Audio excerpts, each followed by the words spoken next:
Welcome to another edition of Sunday morning Bhagavad Gita class here from Srila Mayapur, birthplace and karma, Janma and karma, birthplace and activities of Chaitanya Mahaprabhu.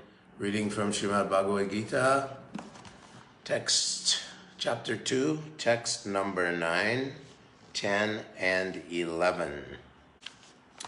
Text number 9. Sanjay Uvacha Evam Uktva Rishikesham Gudakesha Parantapa Nayotse iti Govindam Uktva Tushnim Babu Vaha.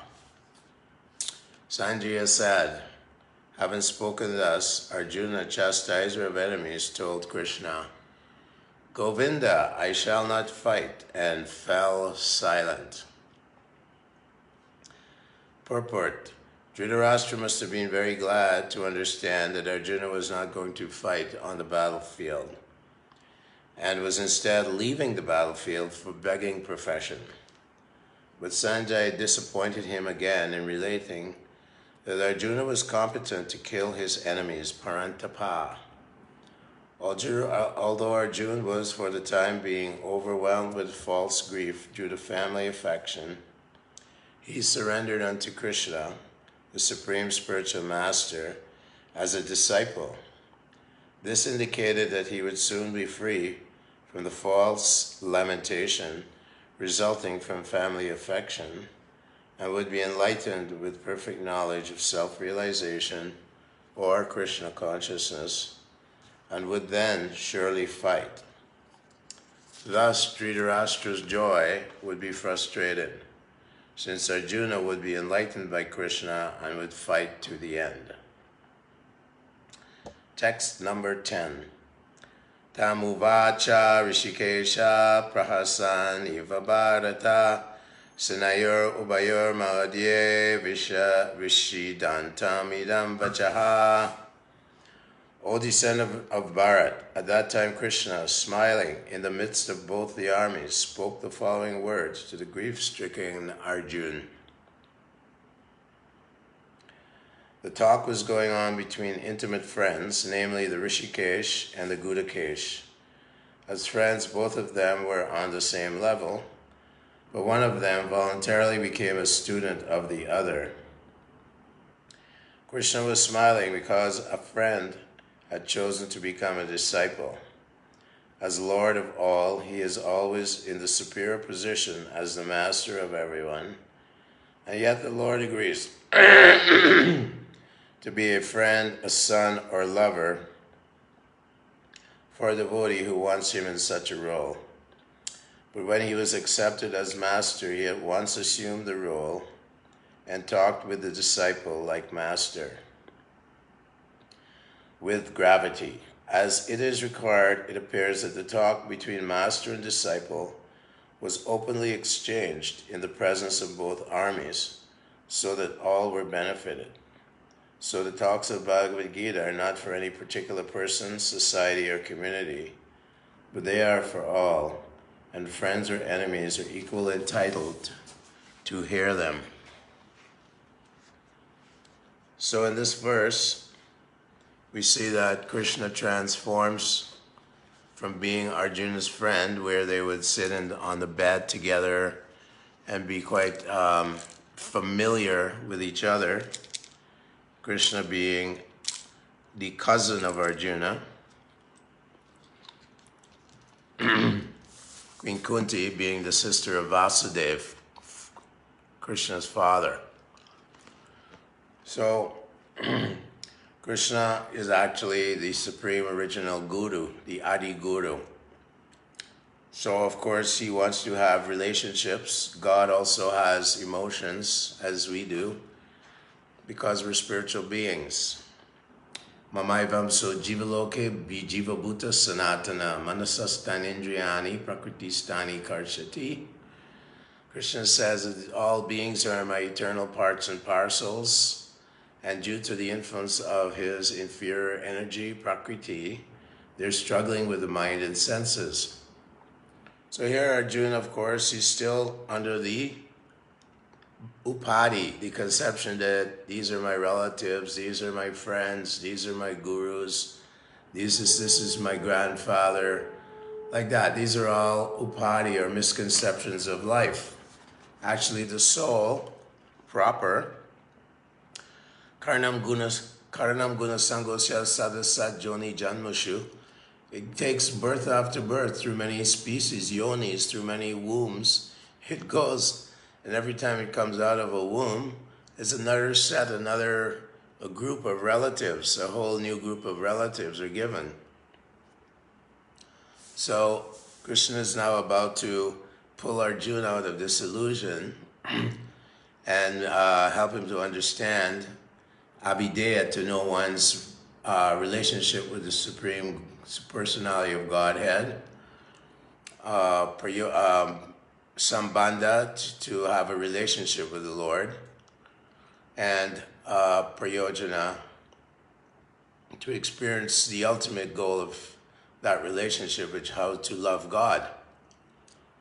So here, Krishna is going to assume the position of his authority. In the Bhagavad Gita, of course, in this book here, Lord Krishna tells Arjuna in the 4th chapter, Tad vidi pranipayatena pariprashnena sevaya upadekshanti te gyanam gyananinas tattvadarshinaha. The one should learn the truth by inquiring submissively from a bona fide spiritual master. If one renders service to him with great faith and determination, one will come to know what is the truth. And the truth is, Vedanti tat tadva vedasya jnanam tattvamadvayam brahmeti paramatmeti bhagwaniti shabdyate. The absolute truth is compartmentalized into 3 levels. First, there is Brahman level, or understanding that I am spirit, I am not matter. And that all beings and all species of life, they're all existentially and subjectively the soul within the body. Further in the Bhagavad Gita, Krishna says, Yata prakashati ekam kritsnam lokam imam ravi shetram shetrat tata kritsnam prakashayanti bharata.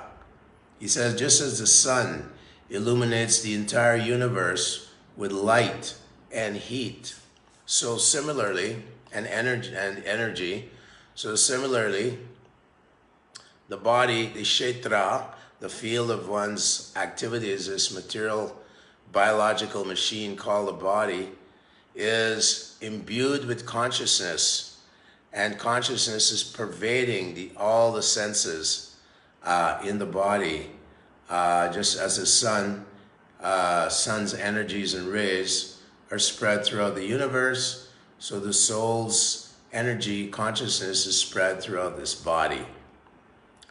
So that is the first lesson that Arjuna will learn, that Aham Brahmasmi, I am the spirit soul within this body. It is the life force giving life to the body. It's the primal mover of this biological machine, and that there is no way that atheistic scientists can produce life from matter, abiogenesis, as they say. There's the origin of life community in America and different parts of the world, Western Europe, so on, all over the world. And these are atheistic scientists who are of the conviction that matter will give rise to life, although they're clueless how it can happen, even though they may have huge amounts of knowledge in chemistry and biochemistry. They're not able to even come close to producing a living cell. That is a fact. They admit it privately, but not publicly. The living cell is extremely complex. It's like a great big city with all types of moving parts. Things are being manufactured. There's a lot of organizational infrastructure going on, and it's all driven by what is called information. And that information is stored within the nucleus of the cell. It's called DNA. And the DNA is encryptions of nucleotides, A, C, T, and G. And these nucleotides are actually very, very specifically arranged to give instructions for the cell to do various activities, producing nanomachines like protein molecule nanomachines and so on to repair things in the cell, to, in other words, sustain the cell, and to detect unwanted chemicals coming into the area of the cell. So many things are going on within this huge factory of a cell, and they have no clue how to replicate a cell with molecules. So life comes from life, does not come from matter. That's a fact which they refuse to accept, and they keep on stubbornly trying to promote this atheistic philosophy that life is produced by a combination of molecules and the laws of physics. Not true, not possible. So here we'll read the next verse, which is a famous verse, text number 11. Asochan, Sri Bhagavan Uvacha, Asochan and Vasochas Tvam, Pragyavadam Chabasase, Gatasam Nagatasam Cha, Nanu Sochanti Panditaha. The Supreme Personality of Godhead said, while speaking learned words, you are mourning for that which is not worthy of grief. Those who are wise lament neither for a living nor for the dead. The Supreme Personality of Godhead said, while speaking learned words, you are mourning for what is not worthy of grief. Those who are wise lament neither for the living nor for the dead. Purport. The Lord at once took the position of teacher and chastised the student, calling him indirectly a fool. The Lord said, you're talking like a learned man, but you do not know that one who is learned, one who knows what is body and what is soul, does not lament for any stage of the body, neither in the living nor in the dead condition. As explained in later chapters, it will be clear that knowledge means to know matter and spirit and the controller of both. Arjuna argued that religious principles should be given more importance than politics or sociology. But he did not know that knowledge of matter, soul, and the Supreme is even more important than religious formalities or formularies. And because he was lacking in that knowledge, he should not have posed himself as a very learned man. As he did not happen to be a very learned man, he was consequently lamenting for something which was unworthy of lamentation. The body is born and is destined to be vanquished today or tomorrow. Therefore, the body is not as important as the soul.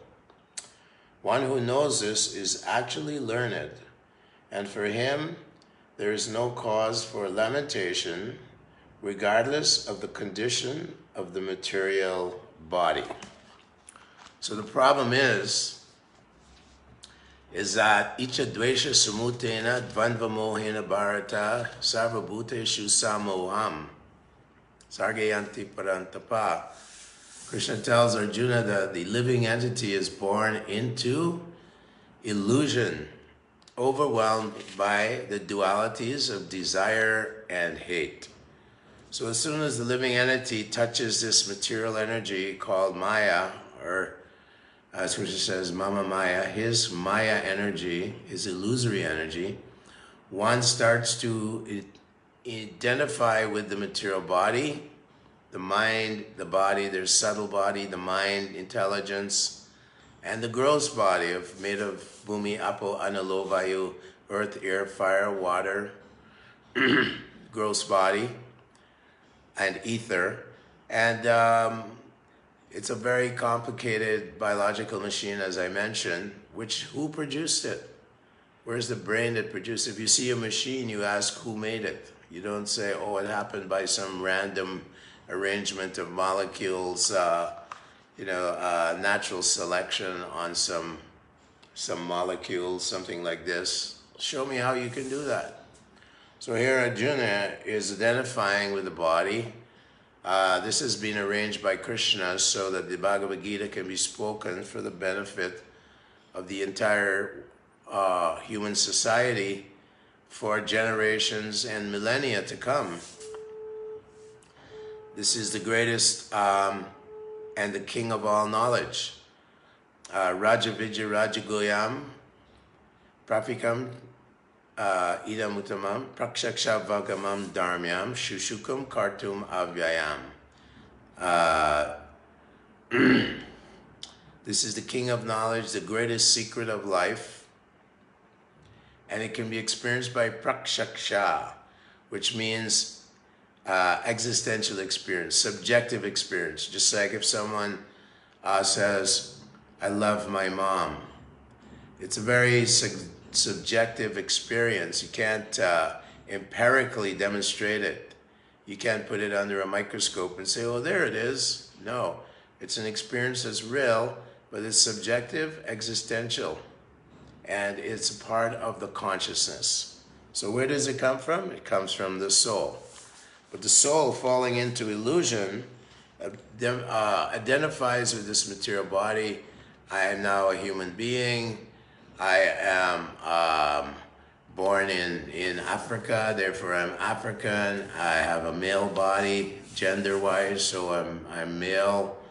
I'm this, I'm that. Then it goes even subtler extrapolations. I am a Prime Minister of Nigeria. I'm a Prime Minister of England. I'm a President of the United States. I'm the Prime Minister of India. These are all upadhis, or misconceptions of life, because the body comes to an end, and then all these conceptions that I have, all these attachments I have, disappear within a moment. So this knowledge of the soul, separate from the body, is very, very important. It's the most important knowledge that one can assimilate and understand. Therefore, this Bhagavad Gita is the most important book to be read and understood. Gatasun agatasun cha in this verse means gatasun, that which has life, and agatasun, gatasun, that which life is absent. Gatasun means life is absent from the body. So the soul has left the body. And agatasun is that the soul has not, or life has not left the body, has not yet left this material body. So that is the difference between a living body and a dead body, is the presence of the eternal soul. That is the first lesson in self-realization. Vadanti tat tadvavidam yajnanam tattvam advayam brahmeti paramatmeti bhagavan iti shabdyate. So we're learning now the initial lesson here. The rudimentary lesson is aham brahmasmi. I am the soul within the body. And in more technical terms, it's stated that the soul is suspended within the 5 pranas which float through the heart. And as it floats through the heart, consciousness is distributed through the pumping of the blood. And it supplies energy, nutrients, and so on to the entire body. Therefore, we are conscious of our body. We can objectify our body. We can objectify our thoughts. Like if we think we're thinking of something, we're observing that. We're objectifying that. It's like a screen. The brain, the mind has a screen with all kinds of images. If I say, think of the Eiffel Tower right now, you can see within your mind's eye the Eiffel Tower. If I say, think of a nice kirtan, you can imagine that kirtan, you can hear it within the sound system within the mind. So there's sound within the mind, there's imagery within the mind, and therefore Krishna says, Manmana Bhavamad Bhakti, think of me in the form of Krishna. And we can think of different things. We can think of our relatives or children. We can see their images within the screen of the mind, the eye of the mind, the third eye, they call it. But what is generating this is the soul. The soul is the first mover. Indriyani pranyahur indriyani paramanaha manasastu para buddhir yo buddhi paratatu saha. Above the dull matter are the senses. Above the senses is the mind. Above the mind is the intelligence, and above the intelligence is He, the eternal soul. So the nature of the soul is it cannot be cut by any weapon, it cannot be burnt by fire, it cannot be moistened by water, it cannot be withered by the wind. It is completely beyond any material influence. However, it is influenced in the conditioned state by very subtle energies which cause the characterization of human behavior. There is the mode of goodness, sattva gun, there is the mode of passion, rajagun, and the mode of ignorance, tamagun. So that just as one's lens on one's glasses can be influenced by different color lenses, and then the sight was influenced by your shades, which could be reddish, yellowish, bluish, greenish, or just plain dark black or something. It distorts various rays from the sun. So similarly, when consciousness transports itself through the psychia, there's various behaviors. There's behavior in the mode of goodness, which is conducive for self-realization. And Krishna says, Karmana nirmalam phalam, Karmana sukritasyahu, satvikam nirmalam phalam, that one's activities in the mode of goodness are purifying. Lopa pravitam aramba karmana asama priha, one who behaves in a very fruitive way, very motivated way, very materialistic way, always thinking, identifying with his body, always trying to make his body feel some pleasure, and always concerned about how to make the body comfortable and in a luxurious situation. This is called, and he works very hard for these things, is called a person in the mode of passion. That is the dominating quality in the world today, passion and ignorance. Of course, ignorance is characterized by laziness, sleep, violence to oneself, violence towards others, just very, as we say, don't be ignorant. So Lord Krishna now is teaching Arjuna. Arjuna is submitting to him. One has to approach the spiritual master in a mood of submission. If one wants to learn some knowledge and wisdom, one has to be submissive. Tadvidi pranipatena, pariprashnena, means offer your submission to one who has more knowledge than you. That person becomes your guru. And with this knowledge, one can transcend the influences of illusion, identification with the body. The body is real because it's product of Krishna, but it's temporary. Dukkalayam, and it's full of misery. There are the fourfold miseries that pertain to the body. Janma, birth, Janma, mrityu, death, Janma, mrityu, jara, old age, and vyadi, diseases. Diseases come to our body so many times, and there's so much suffering. COVID, AIDS, cancer, heart disease, so many things. So it's not a very good bargain. And as we get older, there's so much pain in the body, the senses become weak, the mind becomes weak, the sense of taste, the sense of smell, the sense of hearing, the sense of sight, everything becomes weaker and weaker, just like an old car. And then finally the car is taken over to the car wreckers, and you get maybe $5 or $10 for it, and you go and you have to buy a new car. So how do we buy a new car? That's called the laws of karma. If we actually, Krishna says, Sarva dharma prityaja mamekam sharanam vraja. Take shelter of me, surrender to me, and I will release you from all your bad reactions, all your sinful reactions. Aham tvam sarva papebhyo mukriyashyami masucha. I will liberate you from the reactions to all your sinful activities.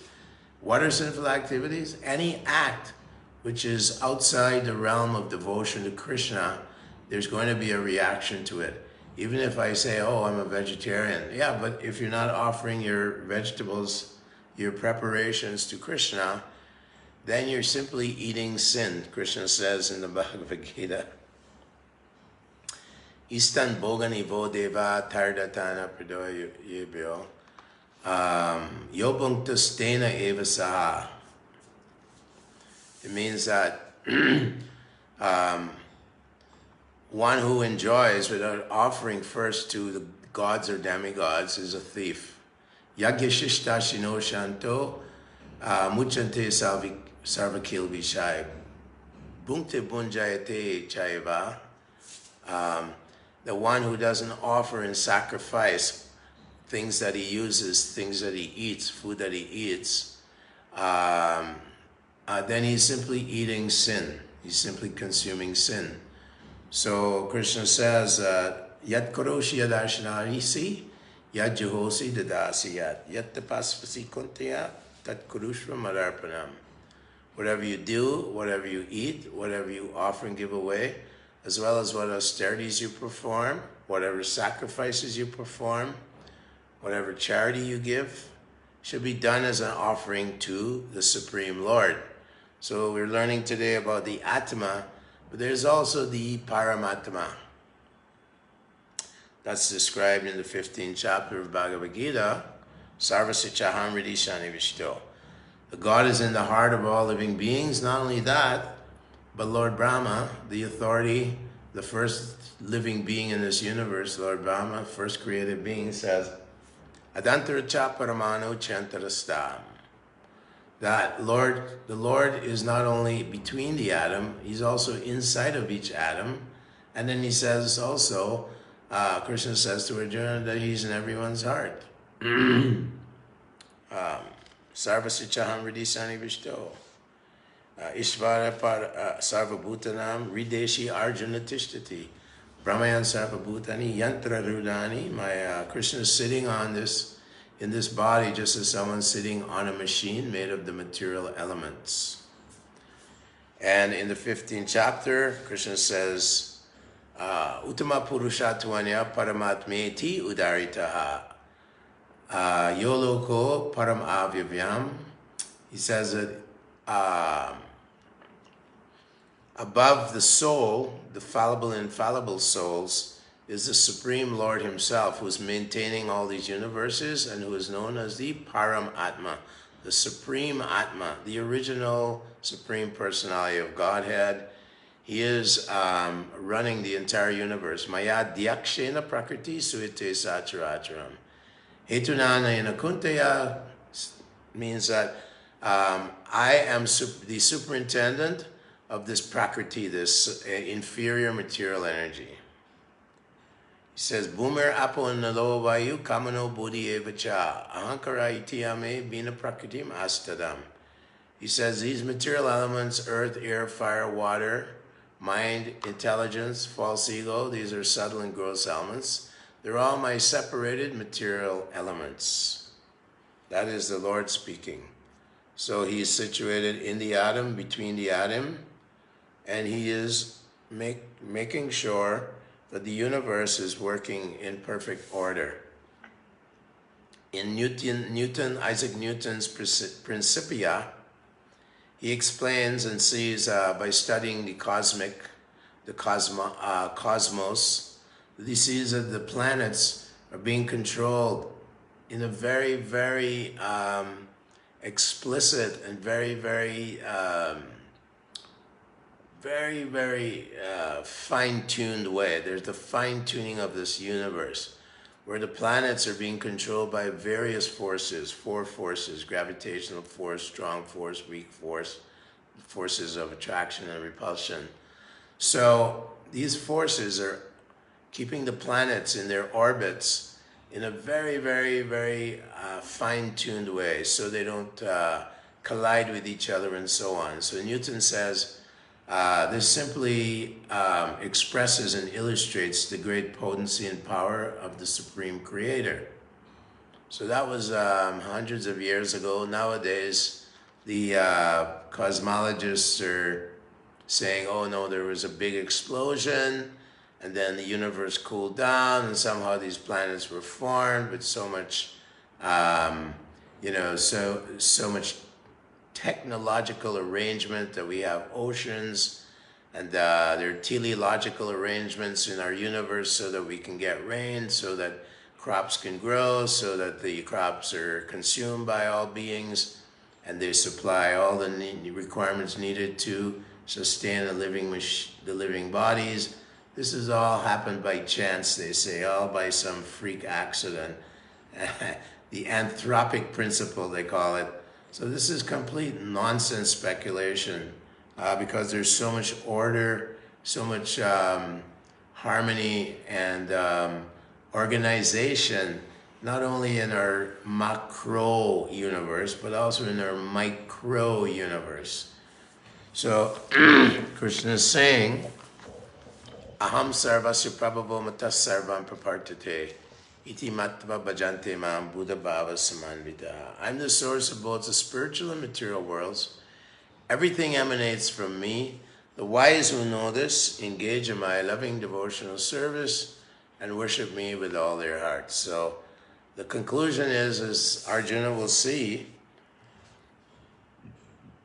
that everything is being controlled and arranged by the Supreme Personality of Godhead. Man proposes and God disposes. He's now understanding that he's the soul within the body, and this body is very, very temporary. Therefore, the focus on cultivating the science of spirituality is far more important than the focus of cultivating material advancement, material necessities, material luxuries, material, pleasures, and that these things have a beginning and an end. Yehi samsparsha jaboga dukkha yoni evate adyantavanta kunteya nateshu samate buddha. An intelligent person does not take pleasures in the source of misery, which are based on contact of the senses with their sense objects. Such pleasures have a beginning and an end, and a wise person does not indulge in them. Of course, the senses need, we need food to sustain the body. Eating, sleeping, mating, and defending are the 4 animal propensities that the body has, the animals have in common with us. Ahara, nidra, bhaya, maitunya. These things are necessary, but they have to be done within certain scientific arrangements called varnashram, certain types of structures. Not that one is an animal and simply eats anything, sleeps in a cave or under a tree, mates when they want, recreational mating, they call it nowadays, and overindulgence in sleeping and being lazy. This is all animalistic activities, behaviors. The human being, it's stated in the Vedanta, atato brahma jigyasa. Now that one has the human form of life, where one has enough power of rationale to inquire, what is the purpose of my life? Atato brahma jigyasa, to inquire into what the purpose of human life is. The purpose of human life is called apavarga. Dharmasya hi apavargasya, nartotaya pakalpate nartasya dharmaikantasya, Kamo labdoya hi shmitaha. In the first canto of the Srimad Bhagavad Purana, it's describes that all human activities are meant to ultimately attain liberation from the miseries of material life. Apavarga. Miseries come from the mind and body. The mind is under the influence of the ego. I have to become rich, I have to become famous, I'm very handsome, I'm very beautiful, I'm highly educated, I'm very accomplished, I'm very talented. That all disappears with death. But the soul has to go. The soul keeps going. The soul cannot be killed. Ajayate mrite vakadachin. For the soul there's neither birth nor death. Nor once having been does he ever cease to be. He's unborn, undying, primeval, doesn't die when the body perishes. That's the nature of the soul. That's who I am. And there's a super soul, the Supreme Lord, who is accompanying me within this body. Within the tree of the body there are two birds, the soul and the super soul. The soul is desiring and the super soul is supplying. Since time immemorial, it is stated. So, doimo purusha loko sharam aksharam evacha sharam sarvani bhutani kutashto sharam uchyate. There are two types of living entities, two types of souls, the fallible and infallible. The fallible souls are living here in this part of God's kingdom, which is called Ekapad Vibhuti, 1/4 of the entire creation of God. And the Akshara, the infallible souls, those who are living with the Supreme Lord in the kingdom of God, the spiritual world, the Vaikuntha planets, or Goloka Vrindavan, where Lord Krishna lives with the inhabitants of Vrindavan, the gopis, cowherd boys, elderly gopas and gopis, Mother Yashoda, Nanda Maharaj, and so on. It's not that God is some old man sitting around. No, he's eternally youthful. He has a name, he has a phone number, he engages in beautiful activities, he's infinitely beautiful. He has extraordinary pastimes with his devotees in loving exchanges. That is the goal of human life. Prema Pumarta Mahan. The goal of life, how to love God. That is a science. It's a science of the soul. It's a science of self-realization. That is the goal of human life. Understanding that I am a spirit soul and I'm an eternal servant of the Supreme Soul who put this entire universe and all that we see together. It hasn't come by some random arrangement of molecules or some blind laws of physics. The molecules don't care about life. They don't care about the soul. Matter doesn't care about life. It has no direction, no purpose. And yet we see that there is a universe which is teleological. There is purpose. I need oxygen to survive. By some coincidence, here is some oxygen. I need light and heat to survive, and photosynthesis from the sun's rays for the production of grains and produce and fruits, which are required to keep the body healthy. All these things are supplied. I need water supplied. Is it all coincidence?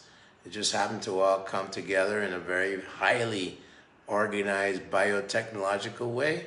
Or is there a supreme brain behind this, all this biotechnology that we see in the universe, all this order and so on? We can, lean on the side of, or favor the side of, yes, there is a supreme being within, from which the universe comes, a transcendental personality who is transcendental to this universe, transcendental to time,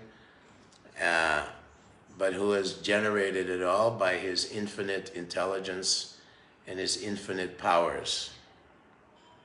That is Lord Krishna. Krishna himself is saying it, Arjuna is saying it, Param Brahm, Param Dham, Pavitram, Paramam Bhavam, Purusham Shashvatam Divyam, Adi Devam Ajam Vibhum. You're the Supreme Brahman, the Supreme Truth, the Supreme Pure, the Supreme Person, the Supreme Shelter, Ahustram Rishya Sarve, Deva Rishi Naradastata, Asito Devalo Vyasa, all the great sages and wise men like Narada Muni, Veda Vyas, Asita, Devala Rishi, Asita Rishi, all the great sages and rishis, all the great Brahmins in the universe, Brihaspati, they all claim that you are the Supreme Being, Param Brahm, Supreme Absolute Truth, Krishna. And we are simply tiny little samples of the Supreme Lord, tiny little spirit souls. Mamai Vamso Jiva Loke, we're simply Jiva. We're marginal. We're influenced by illusion, but we can come out of illusion and learn how to love God. So here, in this particular verse, we're beginning to hear what is real knowledge. Real knowledge is to know the difference between matter and spirit, and not to lament, oh, so-and-so died. We all have to die. Ahani ahani bhutani gachanti yamalayam sheshastavaram ichanti sheshastavaram ichanti astarya param. The greatest wonder in the world, kim astarya ataparam. The greatest wonder in the world is that step by step everyone is moving towards the courtyard of death, Lord Yamaraj. But one never thinks, oh, I could be next. Just like the animals going for slaughter. They're just walking, one animal following another, a line of animals. And they're all going into the slaughterhouse, but they're never thinking, I am next. They don't think like that. So similarly, we're being devoured by the snake of time. Krishna says, Kalosmi Bhartarshabha, time I am the destroyer of the world. I've come to engage all men. Except for you, the Pandavas, all men on this battlefield will be killed. Kamosmi, Krishna says, I am time personified, and I will eat away at your complete so-called material existence. I will eat it away and take you. So the devotee, when he sees death coming, he sees it's Krishna. Just like when the kitten sees the cat picks up the kitten and protects the kitten. But the non-believer, when he sees death coming, he's like the mouse, and the cat comes and eats the mouse. This is the analogy given.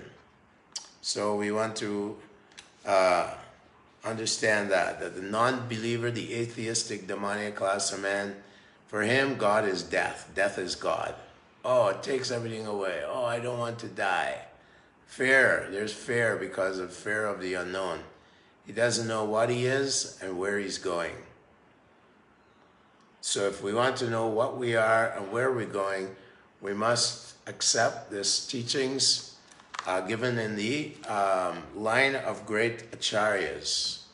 Srimad Bhagavad Gita, there are many Bhagavad Gitas, but this is Bhagavad Gita as it is, spoken and written by the Acharya, founder Acharya of the Hare Krishna movement, A.C. Bhaktivedanta Swami Srila Prabhupada.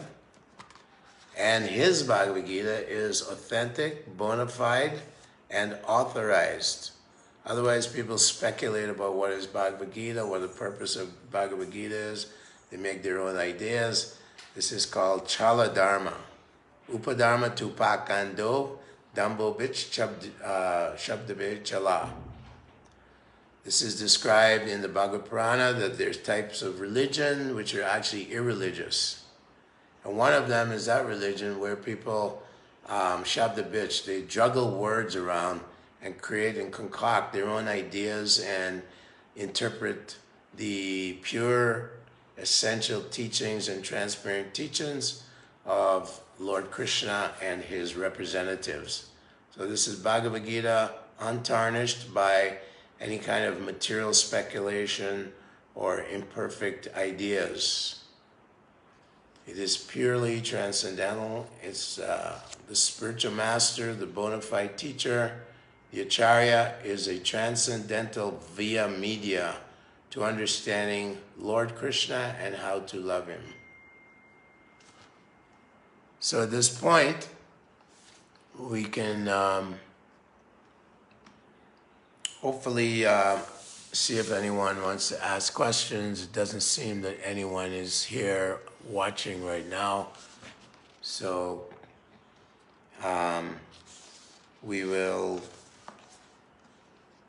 we'll leave it open for a few minutes and then close it down. Oh, there's one person. Let's see who it is. One person. Why? Do you have any questions? You can type your questions, and we will try to address your questions and concerns.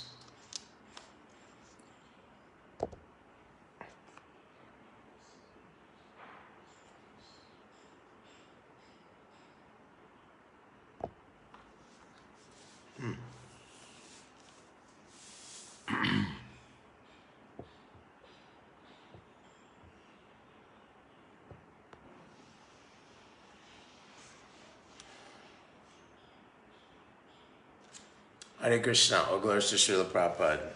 Hare Krishna.